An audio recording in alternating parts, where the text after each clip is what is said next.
We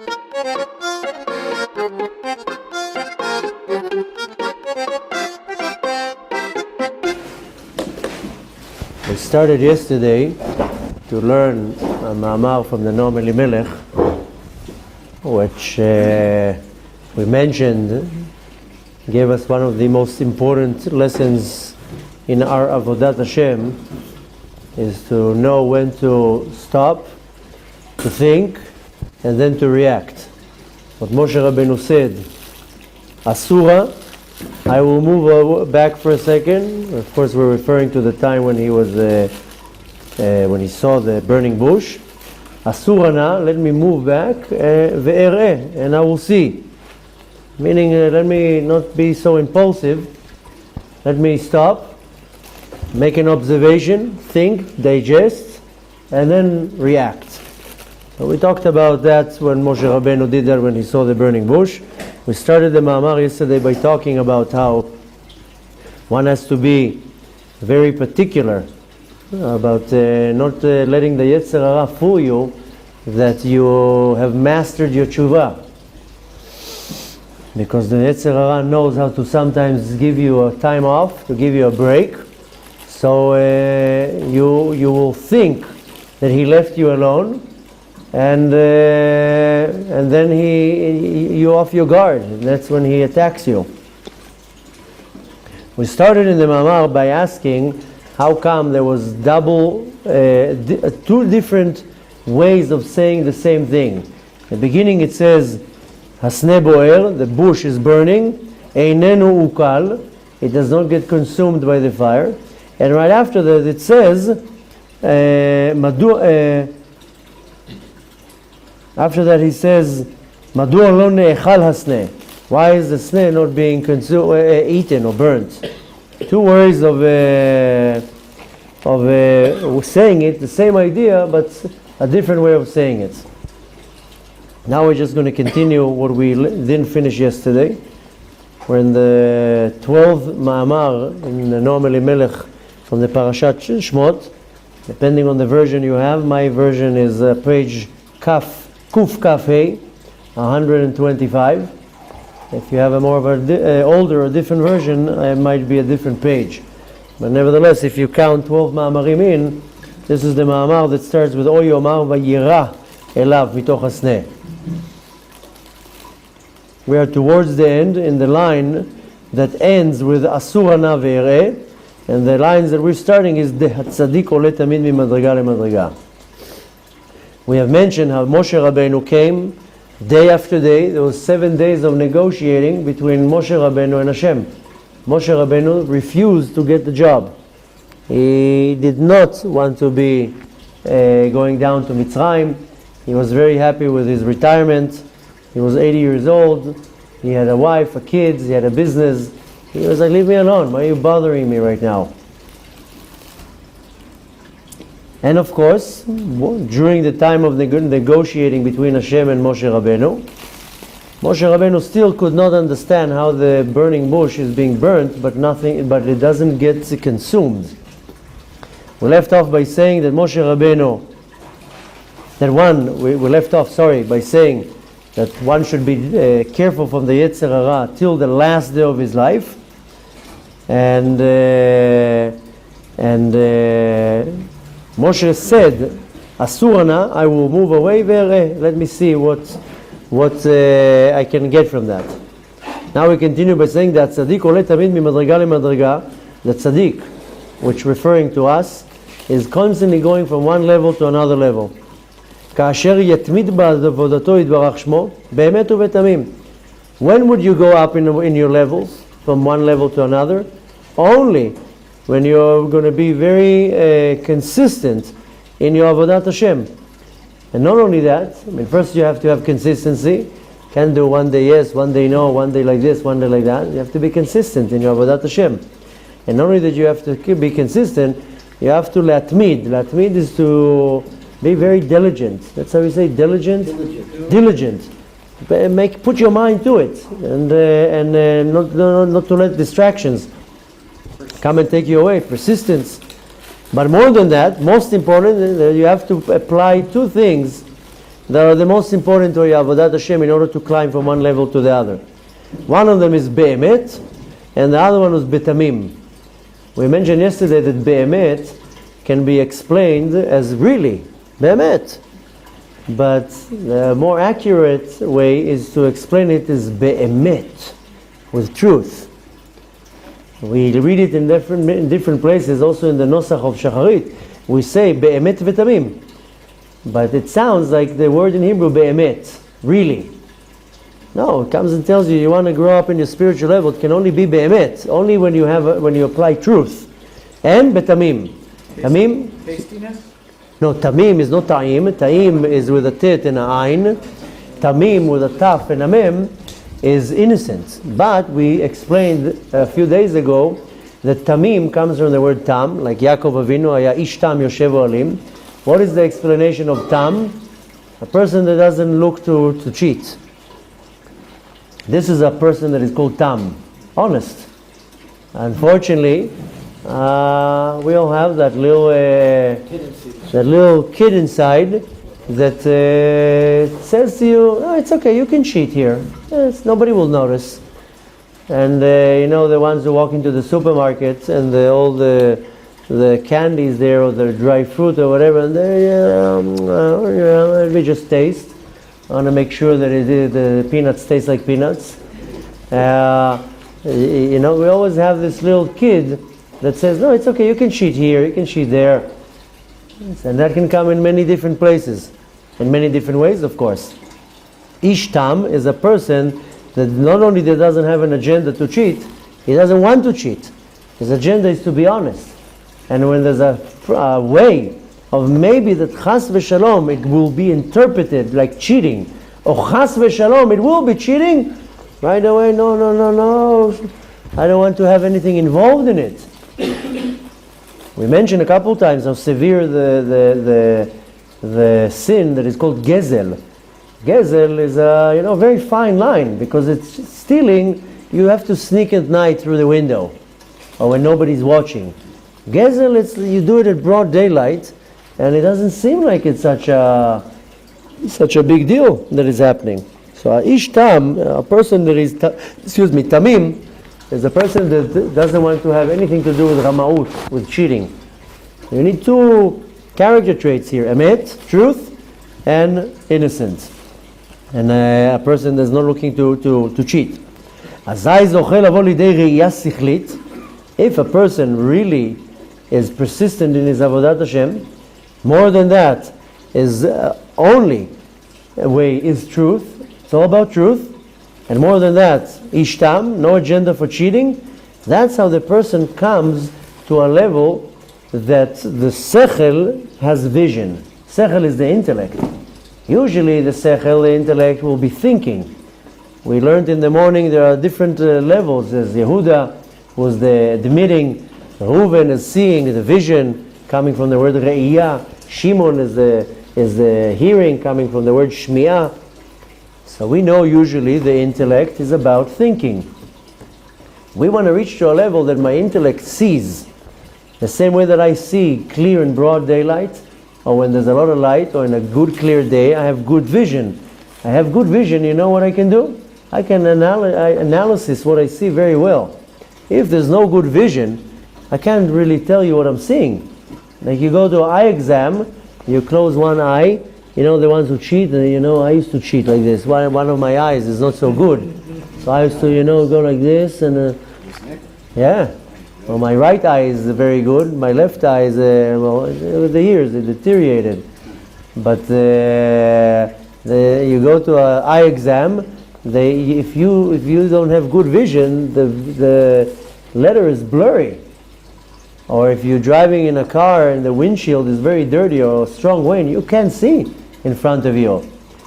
Our sechel, our intellect, it knows how to think. At least we're hoping that in some people it doesn't know how to think. Some people it's like a grogger in there. You move the head, you hear. So there's nothing much there. So we're trying to get into autopilot? Chas v'shalom, nothing has to be an autopilot. No, zombie-wise. Like an autopilot for an airplane that's able to go. No, You want to have not autopilot, you want to be sharp and focused on everything. You want to bring your brain, your intellect, to a level of seeing and not thinking. When you see something, it's very, very clear. So you want to bring your sechel to the level of seeing. I guess my question is that it seems like that's a pre-programmed. It seems now that that vision step is a pre-program in the intellect. No. It's already there. It's developed or it's there? It's not developed, you have to reach to that level. So of course, up the intellect. Of course it has to be developed, but you want to reach to a level. How do you think, for example, the prophets are able to have prophecy? They have what's called re'iyah sichlit. They're able to see the vision, an intellect concept. So it comes as a vision. That's why a prophet is a very high level. This is kind of like in a dream. In a dream, this is what's called a re'iyah sichlit. Now close your eyes and you can vision something. This is an imagination. So you have to push out all of the thinking that's usually going on in my mind. Is always playing scenarios. 100%. Thinking is not such a good thing. Amen. Thinking is, depends what your thoughts are. But don't forget that 90% of your thoughts are not really your thoughts. These are called foreign thoughts, machshava zara, that is not coming from you. You need to know how to push it. You have to know right away where to put the partition, what is your thought and what is a foreign thought. I'm already taking it to a different level, and I want my intellect to be in a level of vision. That's why we mentioned yesterday that most people, their vision, so to see, but not vision with their eyes, rather the way of looking and the perception of the world is not clear. So they're very confused. They don't know if to live here or work work there, or should I learn this, should I learn that. Most people are confused. And we mentioned yesterday that what most people do, they'll start asking advice. They go to this guy, they go to that guy, they go to this guy. And we mentioned that many people, when they seek advice, they want to go to a rabbi. Like as if the rabbi has all the answers. But it's not that the rabbi has an answers. You would hope that the rabbi that you go to is a very refined individual that is working on himself. Then his vision sees things sharp. They see things as they are. And he can tell you, don't do this, don't do that. Based on the fact that he's on a higher level and he sees things more clear.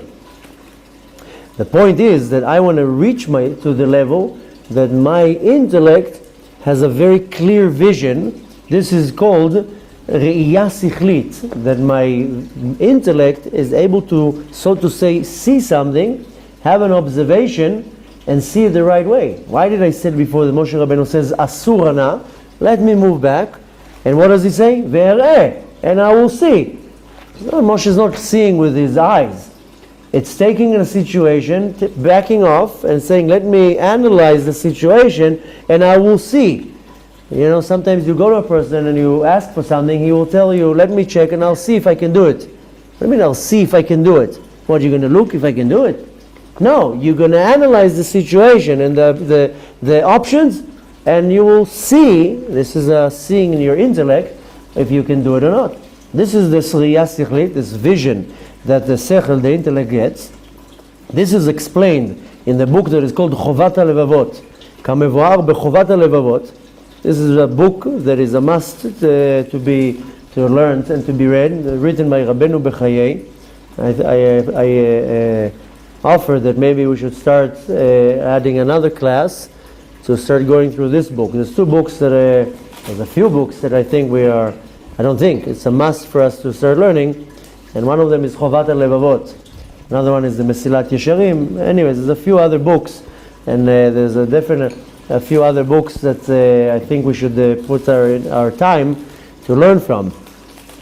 One of them is Rashit Chochmah. But anyways, in Chovat HaLevavot, he's now quoting from Chovat HaLevavot, and by saying, Sheshomea bli oznaim veroe bli enayim.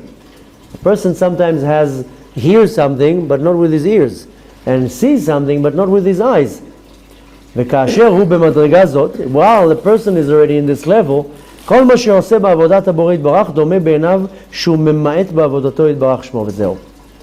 So when a person reaches to such a level that his ears are listening, but it's not with the actual ear, it's listening in a very deep way.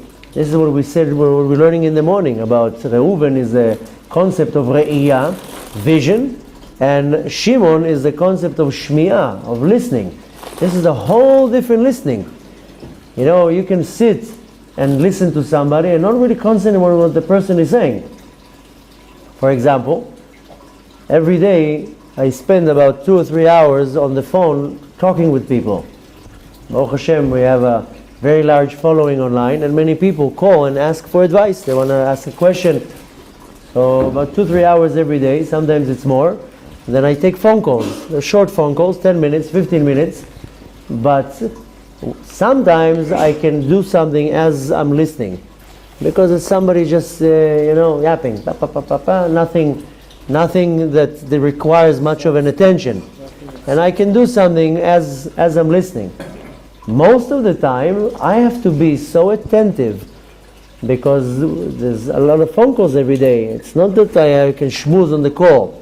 So we tell the people, you have 10 minutes, 15 minutes, get your question quick, and so don't start telling me the whole family tree and where you were born and every name of every pet you had. Sometimes people like sharing a lot of information which is irrelevant. Sometimes I have to be so attentive to listen, because if I'm going to miss one word, I don't know what to say. I don't understand what's going on there. And then I will have to say, I'm sorry, I didn't pay attention. Can you say it again? I have 10-15 minutes times to 40 to listen very attentively what the person is saying, so I can give a good answer. My wife sometimes stands next to me. She was like, I don't even know how you live all day long. All you hear is people's problems. And you have to listen. Sometimes you go to a psychiatrist, it's like this, he's, playing on his phone or whatever. I don't even know what they're doing there.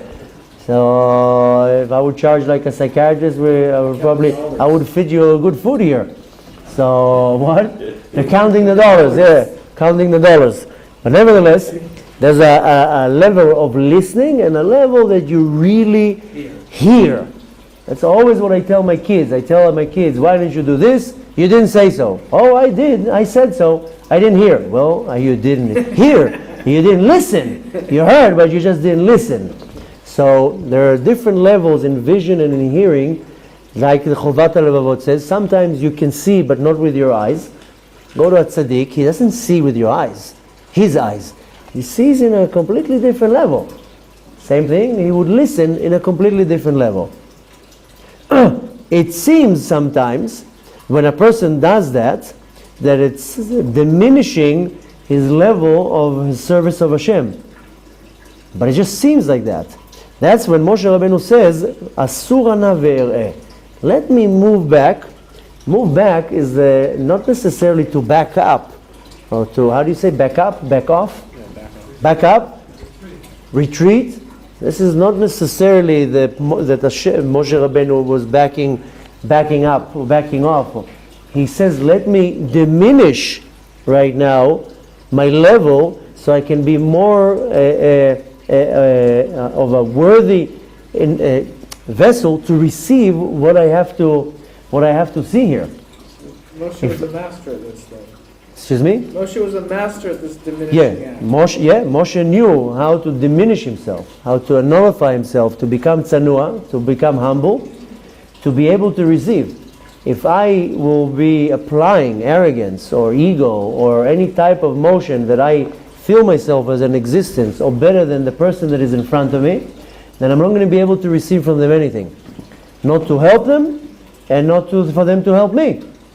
If I will go to somebody and feeling that I'm better than that person, for sure that person will not going to be able to help me, and my arrogance will be my stumbling block. That's where most people fail, because they don't allow another person to help them. When do you allow somebody to help you? When you are completely paralyzed. Chas v'shalom. A person is sick, completely sick, then that's when he goes to the doctor. Doctor, help me. Or when you sitting behind bars and you need the lawyer to come and help you, suddenly you become a nice guy. Please, you remember the word please. So, but the point is that in order for me to be helped, or more that, to help, it's only if I can minimize myself in order to become a vessel to receive what the other side has to say, which in essence, seemingly it seems like I'm diminishing my level of my Avodat Hashem. I'm not. I'm just making myself more humble in order to see things more clearer or hear things more clearer. רוצה לומר, what is he trying to tell us? הצדיק מטמיע על עצמו ואומר בלשון טמא. The tzaddik, so to say, I mean, of course, normally Melech is talking about us, simple people, is raising the way of asking, like in a way of wonder. What does it mean, this way of wonder? מטמע על עצמו ואומר בלשון טמא, מאחר שבאתי לידי ראייה שכלית, מדוע לא יבער הסנה?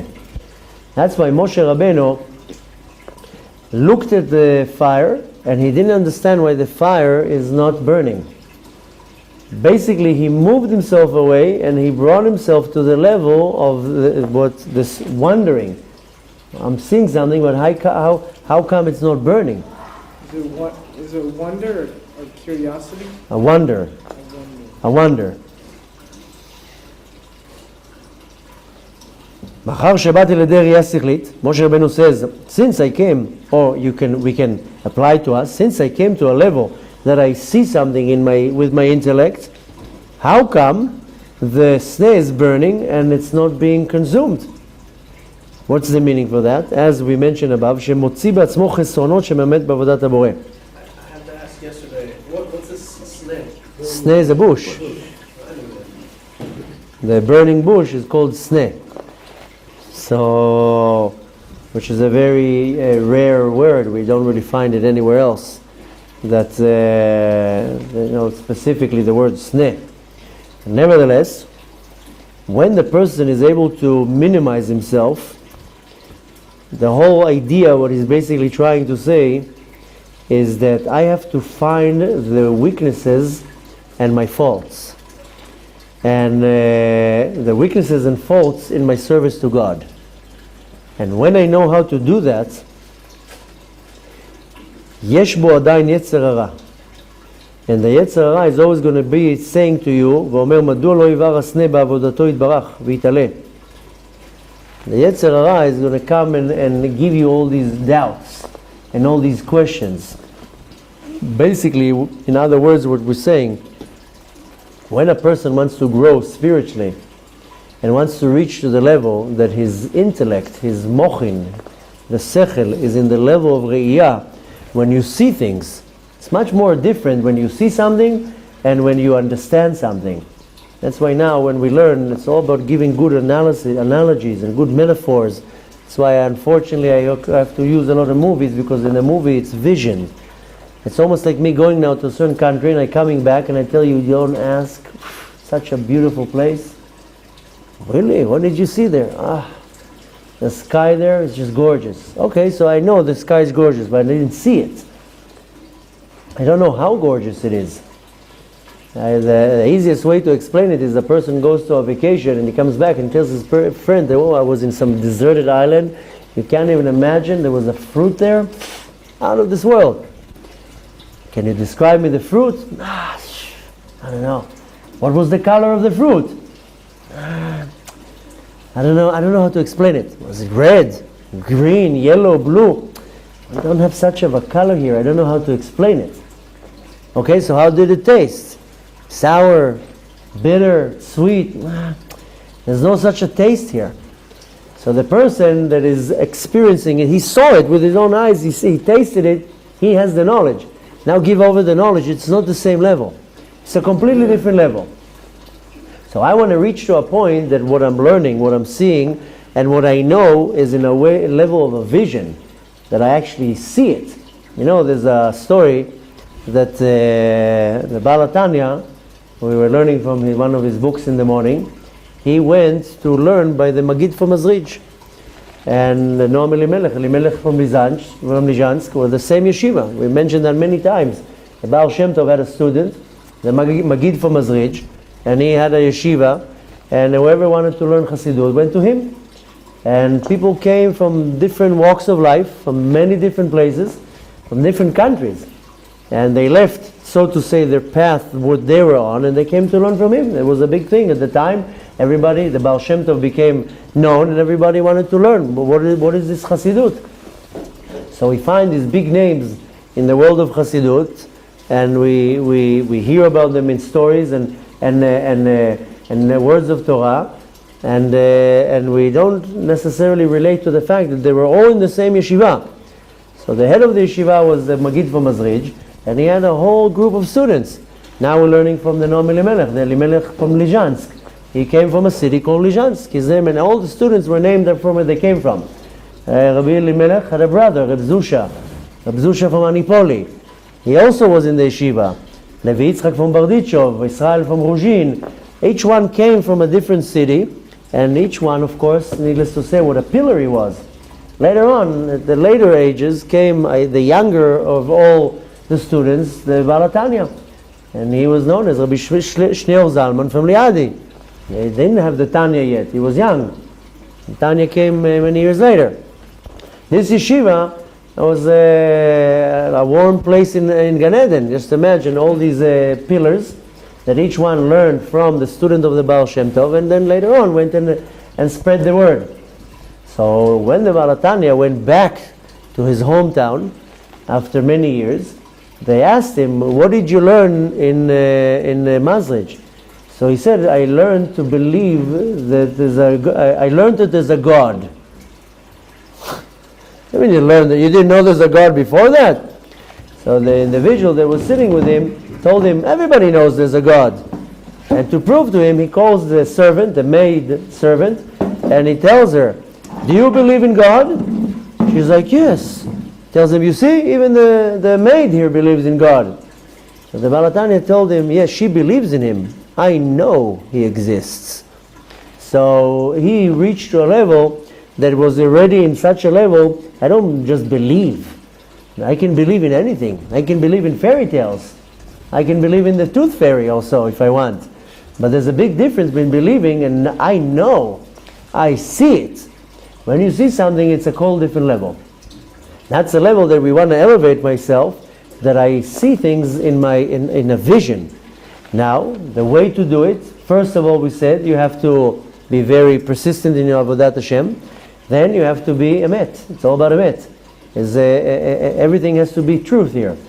And, of course, has to be, we also said, tam. No cheating here. No cheating anything. No cheating me, no cheating other people, no cheating anything.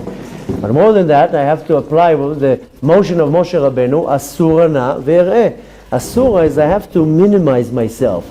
I can minimize myself by looking at other people and saying, you know what, I'm great in this, but he's greater than me in that, and he's greater than me in that, and he's greater than me in, you know, the conclusion is that everybody's greater than me. I have a good character trait. I'm maybe a good singer, a good musician, a good cook, a good father, I don't know, a good student, but everybody in the world, they have something that is better than me.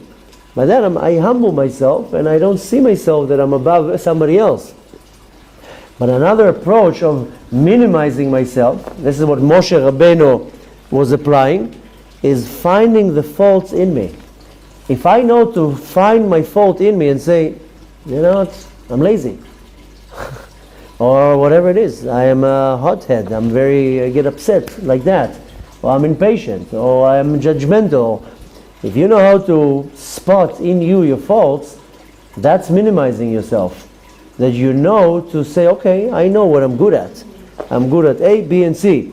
But I also know my faults. And when I know my faults, then I'm able to elevate myself in Avodat Hashem because I know what to work on. And of course, you need to have Midat Anava here. You're not going to find your faults if you're not humble. Because then you'll say like, oh no, that's not a fault. This is, it's much better than many others. But that shouldn't be the attitude, that it's much better than many others. You know, they say, Tzarat Rabim Nechamat Yachid. A lot of people, they get comfort by the fact that everybody has the same problem. So I have a young student that we talk on a regular basis, and he's coming from a observant world, but he's unfortunately battling what many men battle. And it's very hard for him. He learns in yeshiva as a very observant man. And He's very observant, let me tell you. Yeah. Extremely. Yeah. I mean, at least on the chitzoniyut. As the man side. So he's observing. I don't know what he's observing. Listen, we can't laugh at anybody because you laugh, the Yetzer Hara comes and punches you in your face. Yeah, So we have to only laugh at ourselves. But nevertheless, what comforts him, he keeps telling me, everybody does that. I said, well, so what if everybody does that? It means you should do it. So what if everybody fails in something? Well, it gives you an excuse. Shouldn't be an excuse for you. So what? So that's a lot of times people, they minimize a deficiency or a disadvantage by saying everybody's doing the same thing. So what if everybody's doing the same thing? Not too long ago, somebody came and told me, can I lie on my taxes? If I lie here on the taxes, I'll get more money back. So he asked for a heter to lie in taxes. I said, I'm sorry, I don't agree. Don't lie on your taxes. So he came with all the explanations. The government is corrupt, this, that, Told him, listen, Habibi, lying is lying. Cheating is cheating. I don't care who you cheat. I don't care who you steal from. Stealing is stealing and lying is lying. Doesn't matter what you say. You want to come now and be sophisticated, he's a crook, he's this, he's corrupt. Why would you, even if it's true, even if one will say, you can cheat a cheater. But who cares? Why would you want to bring on yourself this energy, this idea of lying? Who are you lying to at the end of the day? Who are you cheating at the end of the day? You're cheating yourself. Even if you're cheating from a murderer, you're stealing from a thief. Who cares if he's a thief? Why do you want to make yourself a thief? What do you think? Let's say, forget right now is a punishment, not a punishment, what the halacha says. Why would you want to be involved in something negative like cheating? Why? It brings on you that energy. It doesn't stop there. Of course. So the point is that I was trying to, and then what was his answer? But everybody cheats in taxes. I said, who cares what everybody does? If everybody's going to jump off a roof, you're also going to jump off the roof. My mother used to say. Yeah, so that's what my father used to say. The point is, sometimes we blame my faults on the fact that everybody does it, that it's fine for me to do it. The point is that we have to take from Moshe. Moshe is our teacher, that's why we call him Rabbeinu. And Moshe Rabbeinu says, let me see how I can elevate myself in Avodat Hashem. And how can I elevate myself in Avodat Hashem? I have to be humble. I have to first of all be talking only truth. That's why Moshe is called Emet. The sons of Korach, when they fell into the pit and got saved, they screamed, Moshe Emet, V'Torato Emet. So Moshe says, first of all, Emet. Don't lie. Then you have to be tam. You have to now have no agenda to cheat anything. Doesn't matter even to cheat from a dog. Cheating is cheating. More than that, minimize yourself. That doesn't mean you have to make yourself a shmate. It means that you have to look in yourself and say, okay, what are my faults? What are my faults so I know what to work on? And if I don't do that, then I'm cheating myself, basically. I need to look at myself and say, I'm lazy. I'm whatever. I'm arrogant. I'm whatever it is. When I know how to look at my faults, that's how I know how to minimize myself. That's when I elevate myself to a much higher level. That needless to say that my vision becomes my intellect, my mochin, my sechel is in a level of vision, not in a level of thinking. Needless to say, when the Yetzer Hara, that's how he concludes, when the Yetzer Hara comes to you with all sorts of questions and doubts, then you know where exactly to put the Yetzer Hara to answer him. That's why specifically it comes in a way that Moshe Rabbeinu was just saying it in a wonder. How come the bush is burning and it doesn't get consumed? The idea of the question. But nevertheless, when a person knows how to apply everything that we just says, what does it says? Yitbarach v'yitale zichro la'ad u'lenetzach netzachim amen. his level, his memory, his essence will be blessed, will elevate higher and higher. Needless to say, for Netzach Netzachim. And what we want to take from that, something practically, is when we apply that, then forget about right now my personal level, that I refine myself and I get myself to a higher level. But when I apply that, I become an example. People look at each other and they're trying to find excuses for their faults. So if I will now have a fault and I will recognize it in another few people in the room,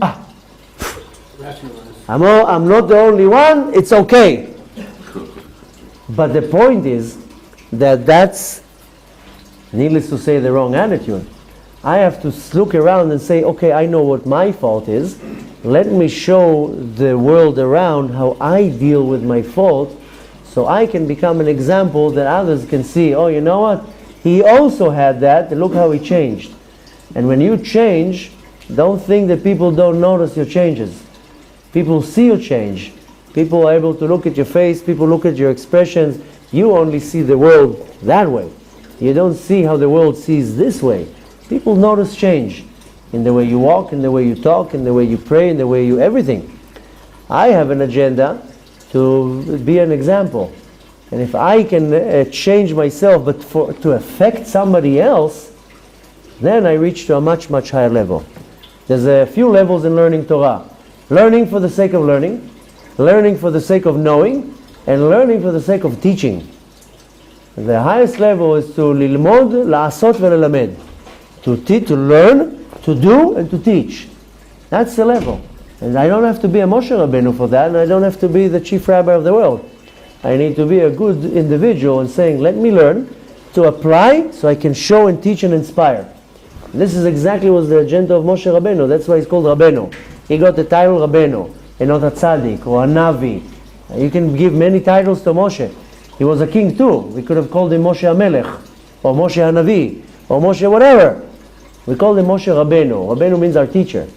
You take everything that Moshe applied, as great as he was, and you're saying, that's what I have to be. I have to be a little Moshe Rabbeinu. I don't have to be such a high level. I need to show example to the people around me. And needless to say, when it comes to my small circle, to my kids, to my neighbors, this is called in Hebrew dugma chaya. Give example. Give an example. You're going to affect other people. It's a much, much higher level than you focusing just on yourself. And of course, a lot of people will come and argue, let me first work on myself, then I'll inspire other people. No, you have to do milchatchila. Go and affect other people. That will elevate you by default. Don't wait for you to refine yourself. That might take much longer. Just give an example, even though you might get an argument, why are you being fake? Am I being fake? Let me show to the world how something can be done, and other people can pick up on that. And by default, that will elevate me where I need to be elevated. Zad Hashem should always have the ability to apply everything that we learn. Amen. We should have the clarity in our mind to see things the right way, to be able to become an example, and needless to say, to be refined to a level that we can cause a lot of nachat to the Kadosh Baruch Hu.